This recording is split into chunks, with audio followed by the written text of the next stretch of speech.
500.000 vaksin Johnson & Johnson sudah tiba di Indonesia.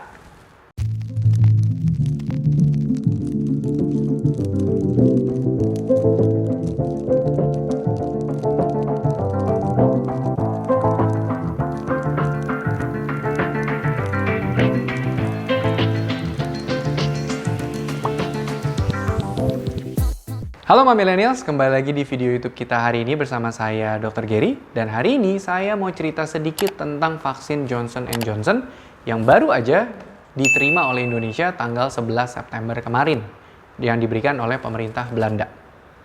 Oke, kita kenalan sedikit tentang vaksin ini supaya jadi nanti kalau misalnya Millennials tidak bisa memilih jenis vaksin apa yang Millennials bisa dapat dan ternyata di tempat itu hanya disediakan vaksin Johnson & Johnson, maka Millennials tidak perlu takut. Oke, jadi kita kenalan sedikit. Vaksin Johnson & Johnson ini diproduksi oleh Janssen Pharmaceutical Company yang adanya di Belgium, Eropa. Nah, nama vaksinnya itu adalah JNJ 78436735. Agak ribet, kita persingkat aja. Nama vaksinnya JNJ. Oke, nah vaksin ini cara kerjanya sama seperti vaksin AstraZeneca. Jadi virus RNA virusnya itu dia dimasukkan ke dalam virus lain, lalu dimasukkan ke dalam badan kita supaya dia bisa dibentuk antibodinya. Oke, nah bagusnya dari vaksin ini adalah vaksin ini hanya perlu 1 kali penyuntikan. Dan ini bisa bertahan cukup lama, bisa sampai 8 bulan. Bagus ya, siapa tahu Millennials ada yang takut disuntik 2 kali, maka ini bisa jadi opsi nih. Hanya 1 kali, panjang, proteksi bisa sampai 8 bulan. Nah lalu, kalau cuma suntiknya 1 kali, apakah sama kuatnya, sama efektifnya seperti vaksin lain yang disuntik 2 kali? Ternyata iya loh. WHO menyebutkan kalau vaksin J&J ini itu bisa memberikan efektif mencegah COVID itu sampai 66,3% setelah 2 minggu dari dosis yang diberikan itu, yang sekali aja. Kalau sudah sampai 28 hari dari vaksin J&J itu, maka dia bisa memberikan proteksi 85,4% mencegah COVID yang berat, dan juga dia bisa memberikan proteksi 93,1% itu mencegah masuk rumah sakit. Lalu bagaimana proteksinya untuk varian Delta? Apakah juga sama efektifnya? Karena semua orang tuh pasti nanya, kalau vaksin ini efektif, efektif juga nggak untuk varian Delta? Ternyata secara penelitian, ini efektif juga loh untuk mencegah varian Delta, walaupun hanya dengan 1 kali penyuntikan. Penelitian ini dilakukan di Afrika Selatan, diberikan kepada 500.000 tenaga kesehatan yang mendapatkan vaksin J&J. Ternyata antibodi yang ditimbulkan dari vaksin J&J ini itu bisa memproteksi sampai 71% mencegah COVID yang bergejala akibat varian Delta, dan bahkan dia bisa mencegah 95% orang-orang tidak meninggal karena terkena COVID yang varian Delta. Well, ini hasil yang sangat-sangat baik untuk vaksin yang hanya 1 kali diberikan. Oke, jadi tidak perlu ragu. Cuman ada beberapa efek samping yang Millennials perlu tahu dulu, perlu pelajarin dulu. Bukan untuk menakut-nakuti, tapi untuk Millennials bisa mengantisipasi. Oke, secara umum untuk gejala efek samping dari vaksin ya seperti biasanya. Semuanya seperti itu, yaitu bisa terjadi mungkin demam, bisa terjadi badannya sakit, bisa terjadi pegel mungkin di tangan, nggak enak, bisa sampai mual, bisa sampai muntah. Itu bisa saja terjadi. Tapi ada beberapa catatan dari laporan dari beberapa kasus, ternyata yang divaksin daripada J&J ini ada laporan yang bisa sampai pingsan setelah divaksin. Dan ini biasanya terjadi itu pada 8 dari 100.000 orang yang mendapatkan vaksin J&J.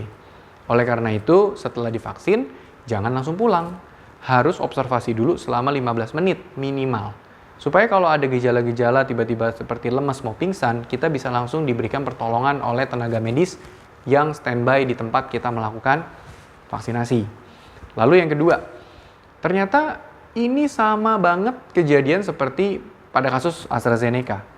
Vaksin J&J, dia juga bisa menyebabkan terjadinya penggumpalan darah. Kasusnya sangat jarang. Itu bisa kejadian pada 7 dari 1 juta orang. Dan biasanya kejadian ini lebih banyak pada wanita di usianya 18 sampai 49 tahun. Kalau yang usianya di atas 50 tahun, kejadiannya udah lebih jarang. Kalau gitu dokter aja yang kena, jangan gitu lagi ngomongnya.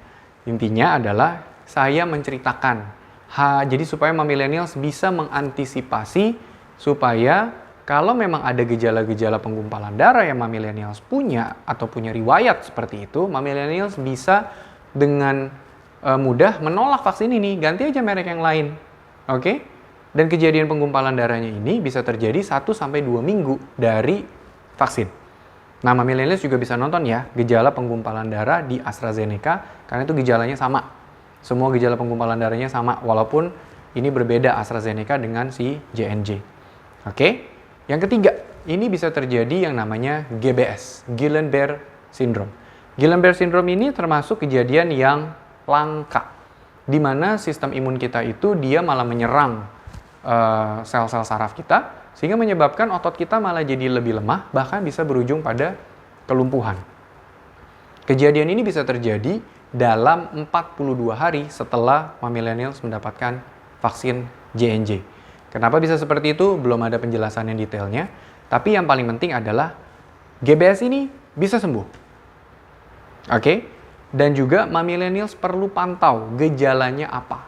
Supaya millennials tahu, bisa deteksi lebih cepat, sehingga millennials bisa segera berobat. Jangan ditahan-tahan. Oke? Saya bacain ya. Gejalanya apa aja sih kalau dari GBS itu? Yang pertama, bisa terjadi kesemutan atau kelemahan daripada tangan atau kaki yang lama-lama dia mulai menjalar. Misalnya dari kaki, lalu menaik ke betis, lalu naik ke paha. Di tangan, lemas, lalu naik ke pergelangan, ke bahu, sampai lemas. Oke, bisa juga sampai ada jadi sulit menggerakkan wajah. Mungkin jadi sulit menelan, mungkin jadi sulit mengunyah, mungkin jadi sulit bicara. Oke, lalu juga mungkin di mata, itu juga bisa jadi pandangannya jadi berbayang. Bisa juga jadi sulit menggerakkan bola mata. Atau gara-gara tadi kakinya yang lemas-lemas itu jadi bikin kita jadi sulit berjalan. Atau mungkin juga kalau sampai lemesnya itu sarafnya sampai kena di area saluran pipis, bisa jadi susah nahan pipis. Kalau sampai kenanya di saluran pembuangan air besar, jadi bisa agak susah untuk menahan air besar, buang air besar. Oke, tapi tentunya kejadian ini semua sangat jarang. Tujuan saya bukan untuk menakut-nakuti, tujuan saya hanya untuk memberitahu supaya millennials bisa mengantisipasi dengan lebih baik. Jadi kalau ada gejala yang timbul, jangan ditahan-tahan. Masih pandemi dok, takut, nggak mau ke rumah sakit, nanti malah bahaya. Ya kalau memang sakit ya harus ke rumah sakit, ya harus berobat ke dokter supaya bisa didiagnosis dan diberikan obat. Oke? Kalau millennials masih punya pertanyaan, silakan komen sebanyak-banyaknya. Saya akan dengan senang hati menjawab. Kalau yang tidak bisa saya jawab, akan saya bikin video lagi satu lagi untuk menjawab pertanyaan-pertanyaan tersebut.